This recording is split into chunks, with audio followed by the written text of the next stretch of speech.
Hello everyone, and welcome back to some more Rin Level 13 bosses.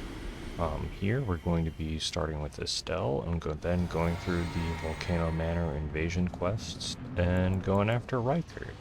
This is after we have dethroned Morgott, and before going through all of the mountaintops and a fire giant, I wanted to just clean up some other areas and also get blasphemous blade.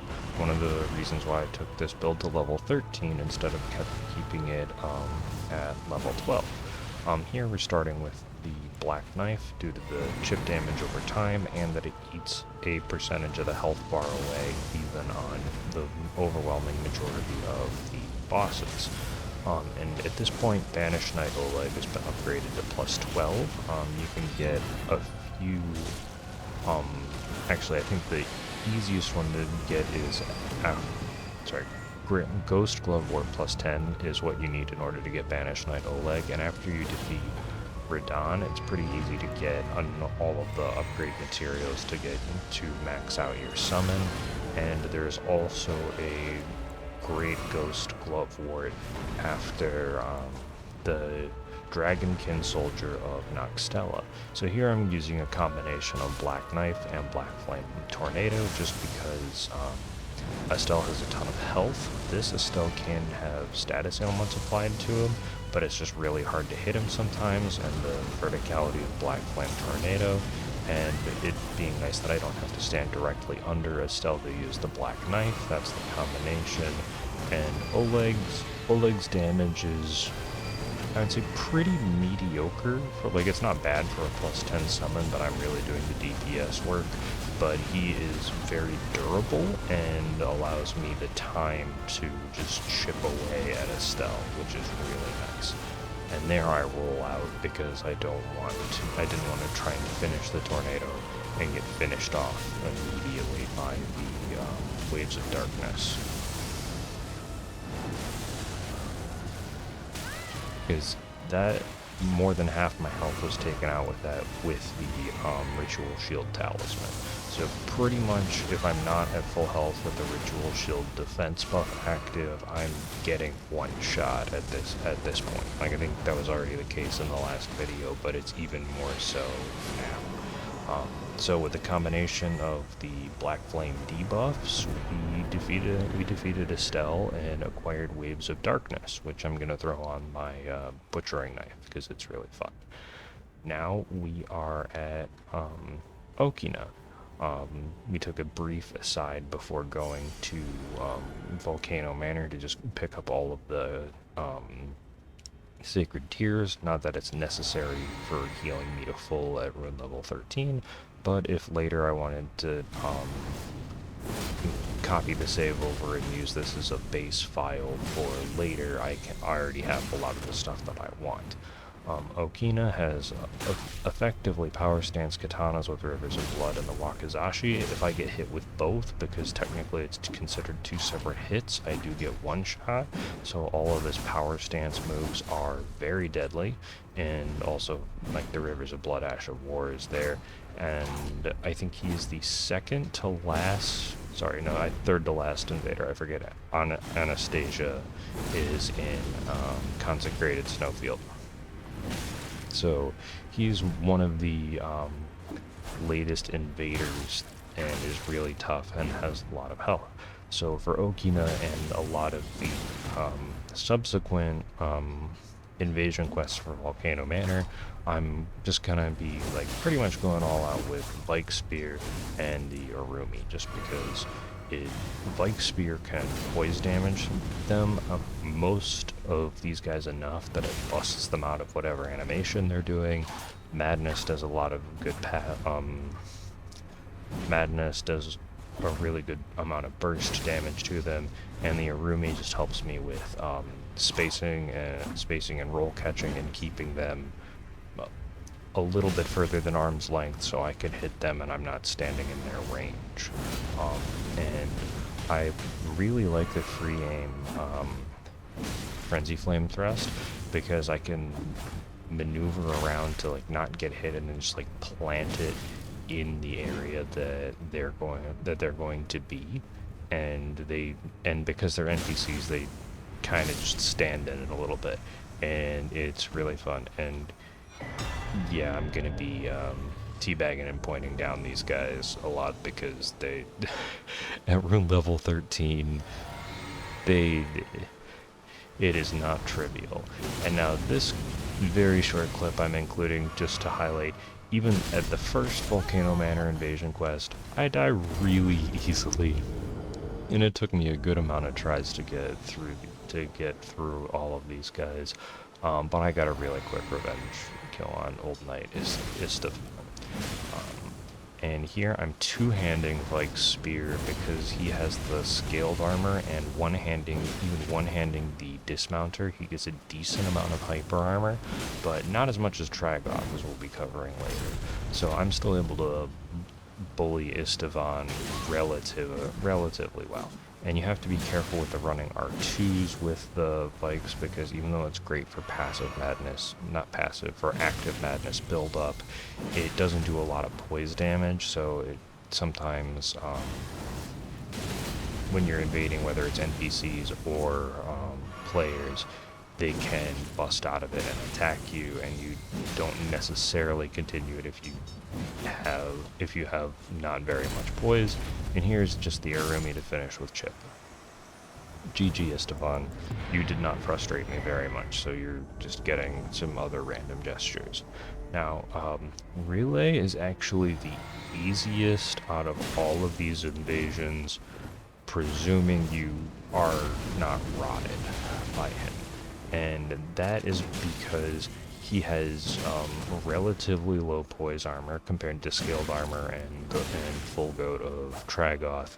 And the dagger he has, although it does rot build up, does not do a lot of poise damage.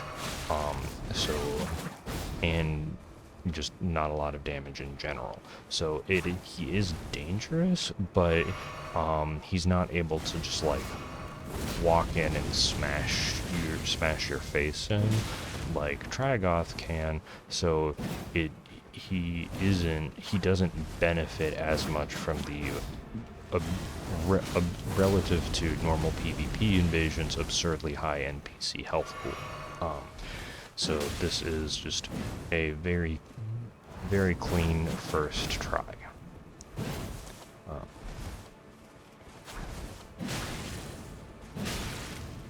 Yeah, and although it just takes me a second to finish them off, like I said, this one is, that one was pretty straightforward, and I don't mind, because getting the Serpent Bone Blade is awesome. I'll show it off in one of these ones, and then in an invasion video later. Serpent Bone Blade is amazing at room level 13. I love it. Here we're just showing Magma Worm Makar. You do have to defeat him in order to get to Tragoth's invasion sign, so I just wanted to show that. And I also kind of wanted to highlight, once you get your +10 summon and your main like chip weapons for your build, whether or not it's like Blood Flame Claws, and in this case, since this is a Faith build, Black Knife, getting bosses down is very straightforward. I can't say it's it's not trivially easy, because this is a FromSoft game, but it is much easier than your first time going through the game. And now here I just have a bleed infused Twin Blade, just to try and get a little bit of extra burst without necessarily going through the FP. I forget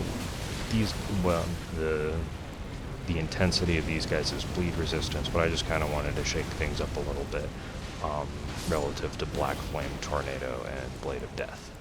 Thanks, Oleg. Now we move on to Tragoth, which is the second hardest of all of these guys, even relative to Okina, because with the Colossal Weapon and full Bullgoat armor, he can pretty much just choose to hit R1 and get a free hit on you in the middle of your attack animation. There's very little you can do to stun him out of whatever he is doing, even like that granted it was an uncharged R2, but it was still an R2, so pretty much status ailments are the only way to get him out of his animations, and he hits ridiculously hard. Now, If he had a normal player health pool, this would not be too bad because you could burst him down relatively well.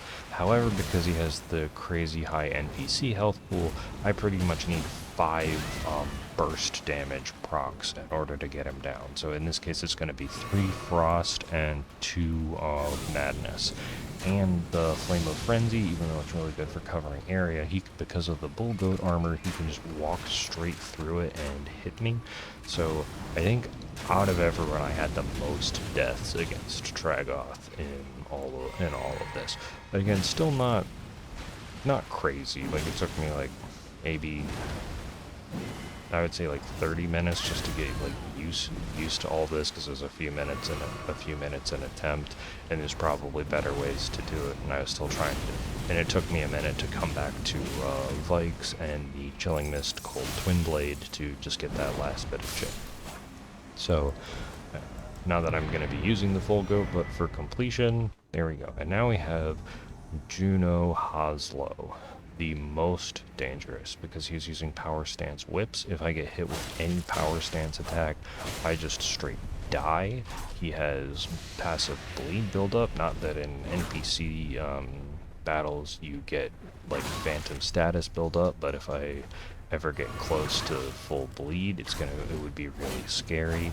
And he has Bloodhound Step on his pedal whips, making it really hard to just like poke him down and keep him punished with the Antspur Rapier. So the idea of this one is if I can get rot on him, he's just going to keep taking the passive damage, burn his health flask, and then the rot will keep sticking around, and I can poison him a couple of times in the meantime. And then I'm going to use Flame of Frenzy and Vikes War Spear for the madness damage. And because he's not wearing, because he's wearing medium poise armor, and from all the poise changes in PvP, which apply to these NPC invasions, Flame of Frenzy actually does a decent job of keeping him stunned out of his animations.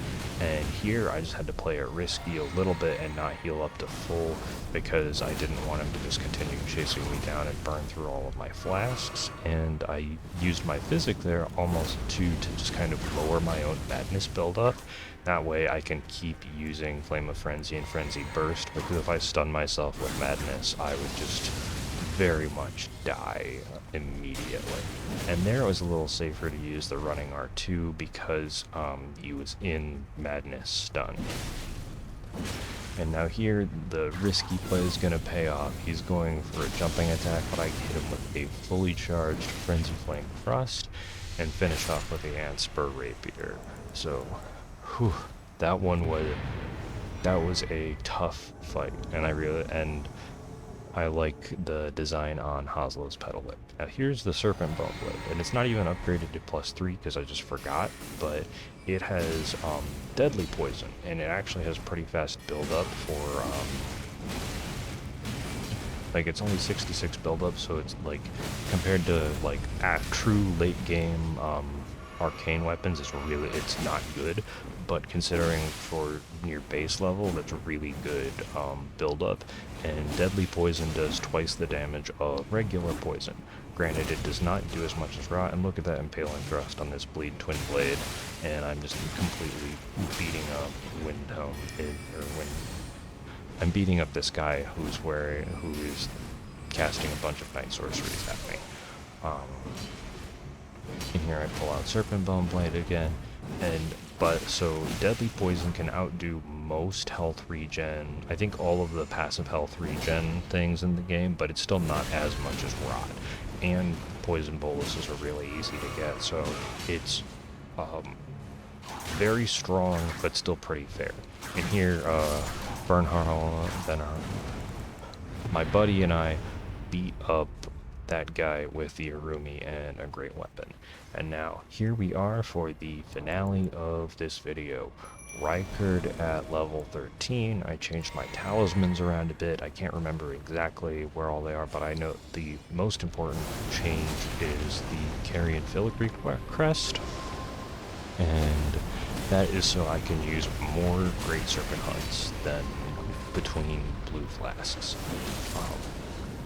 Great Serpent Hunt is important because it stuns the snake and Rykard. Now, you can't stun the lock with it, it'll just like keep repeating. I think there's like a little bit of a cooldown between when you can do it. However, just being able to stun them out of attacks is really, really nice.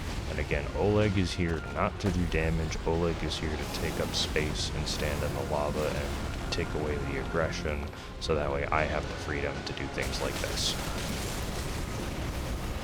In a perfect phase 1.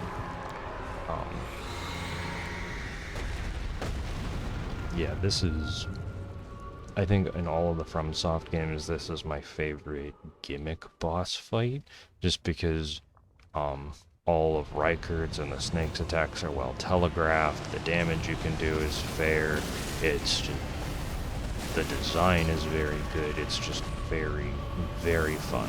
And there I just open with Great Serpent Hunt, so that way, because Rykard aggresses a little bit faster than the God Devouring Serpent at the start of phase 2. And here, I thought I was going to have a perfect fight, but then I just ended up getting caught in the lava and started panicking like crazy, because I knew that if I got tapped at all by Rykard during that, I would just insta-die. And yeah, and if someone might be asking, why are you going after Rykard? Blasphemous Blade was my favorite weapon from my first playthrough of Elden Ring, so nostalgia says I want it for rune level 13 invasions, so I can show off a cool fire sword. Even though there are stronger PvP weapons, I want to show off a cool fire sword to all of them, to everyone, and have fun. And that's my logic. And yeah, having Oleg here is very nice, because all of us, I don't have to run from the skulls because they're going after him, so that I'm able to get in one last jump attack and finish Rykard. I hope y'all are enjoying this challenge. I'm enjoying making it, and I'll catch y'all in the next video. See ya!